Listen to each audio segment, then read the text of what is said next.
sometimes sad, she's sometimes happy. She's doing things to make her life less crappy. Trying a treatment that's new on the scene. Let's sit back and talk about ketamine. Hello, everyone.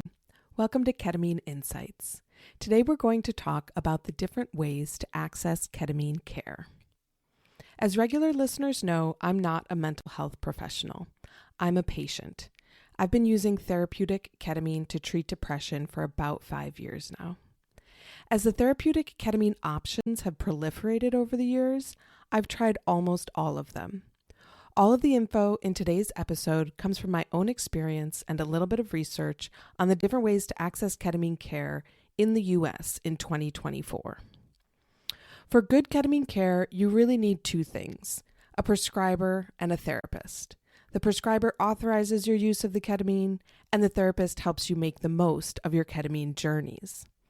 Right now in the U.S., the landscape for therapeutic ketamine is really piecemeal. And in most cases, the prescriber is not the therapist, so you usually have to find them separately and cobble together good care. Today, I'm going to talk you through your options. It's kind of complex, so in addition to talking you through it, I wrote an article with links to examples and resources. That article is available on our Patreon page as well as our Substack. And hey, while you're there, take a moment to sign up as a follower or a donor. That really helps us keep the podcast going. Okay, let's get into it. We'll start with the gold standard. This is the only one where you do not have to cobble together care because it's all ready for you in one place. This is available when psychiatrists or therapists provide talk therapy and ketamine therapy together in their own offices. This is how I do infusions now. I go into the office of the therapist trained in ketamine-assisted therapy, and his therapy practice has brought in a nurse anesthetist who prescribes and administers the ketamine treatments in the therapist's office. It's really great. There are also cases where a psychiatrist will prescribe the ketamine and provide the therapy. Whether you're in a psychologist's office or a psychiatrist's office, this approach tends to be much more comfortable and less medical. You get the benefit of medical observation during the experience while also being able to have a therapy session immediately following your ketamine journey. In my experience, this option is also nice because the people who provide ketamine this way tend to appreciate the importance of the therapy part of ketamine treatment. It's a more holistic approach where they understand the delicacy of the situation and they try to make sure that you have a good mindset and a good setting. So that's the gold standard. If it's not available near you, that's not the end of the world. There are still lots of options that we'll talk about today, but it is worth trying to find a place that combines ketamine administration with therapy from people trained in psychedelics. And if you're a provider listening to this, start a practice that does both. We need more of them, and we also need it to become a recognized and accessible best practice. So depending on where you live, each ketamine session will be between $300 and $600. While the ketamine is usually not covered by insurance companies in the U.S., the therapist's time is billable to insurance. So if you do have an insurance company that covers therapy, then this method ends up costing you the same amount as your in-clinic option, which is what we'll talk about next. The second way to purchase ketamine is at a ketamine clinic. The medical professionals at the clinic prescribe and administer the ketamine, but they do not provide the wraparound therapy that's so important. So you have to find a therapist separately and work with them on the scheduling so that you can hopefully see the therapist soon after your ketamine treatment. If you'd like to know more about why the talk therapy part is so important, you can check out our second episode from season 1. It's worth doing research before you choose a ketamine clinic because they vary widely in their quality. Some of them are honestly just money grabs set up by irresponsible medical practitioners. I've had wonderful and terrible experiences at different clinics in Chicago, so I recommend reading lots of reviews and calling first with a list of questions. Don't be shy. Different clinics prescribe ketamine in different forms.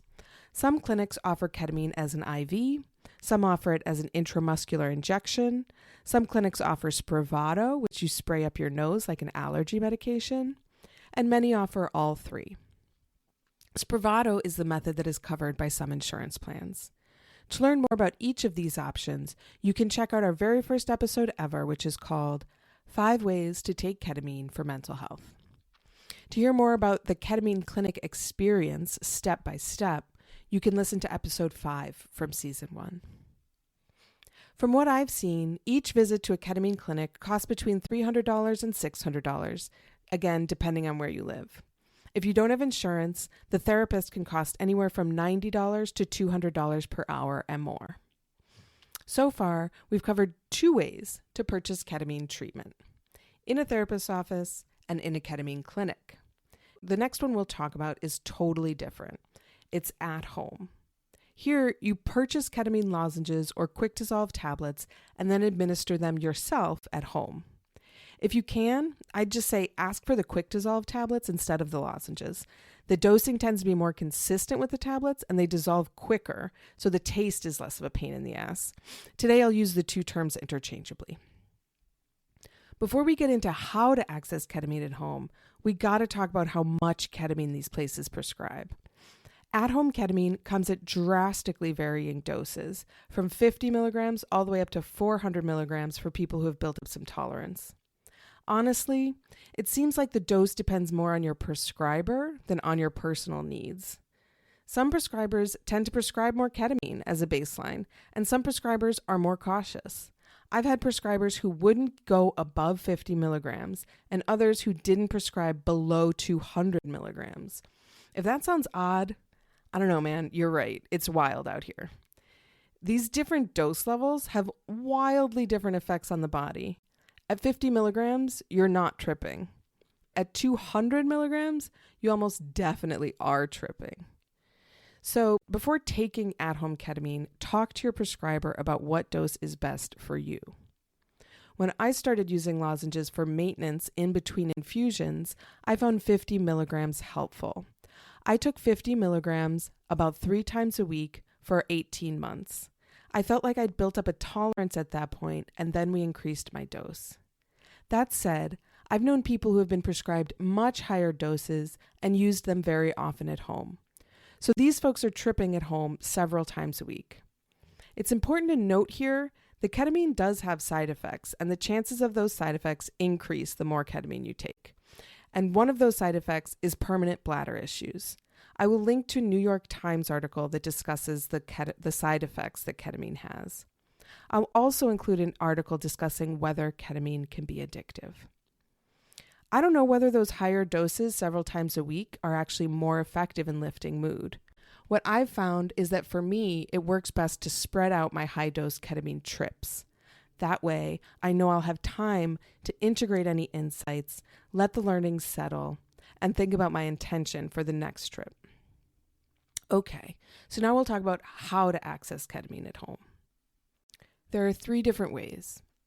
The first option is you can often get a prescription for at-home lozenges from the same clinic where you got your IV, IM, or Spravato.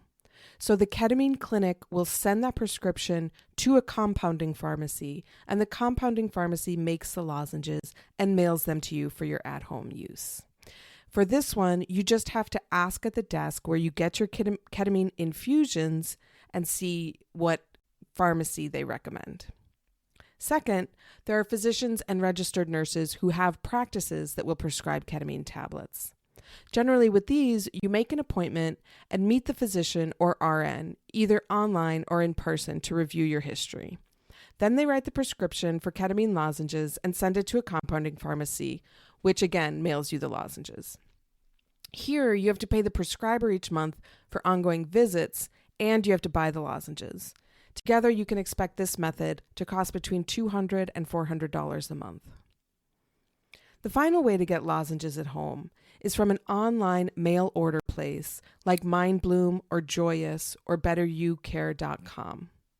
I haven't tried any of these. What they do is they meet with you virtually, they prescribe the ketamine, and mail it to you in a packet. They often include a fancy eye mask to make it seem like you're at a spa. These options are usually cheaper than any other method. Also, they generally don't provide any form of therapy, Instead, they check in on you virtually. For example, some of them will text you surveys to monitor your progress. There have been some major concerns about whether patients, especially patients with suicidal ideation, are monitored properly. The New York Times article that I'll link to describes a situation where a joyous patient texted the company for 10 weeks telling them that she was experiencing suicidal ideation. Each time she received a canned response with no follow-up. There are ways these companies can be useful, though, when combined with additional care. For example, some people sign up for these online mail-order companies and then enlist the help of a ketamine-trained therapist to oversee their intention setting, their integration, etc. So what they're doing here is they're using the lozenges they receive in the mail for ongoing maintenance of their mood while they rely on their therapist for the wraparound care that these online companies don't provide.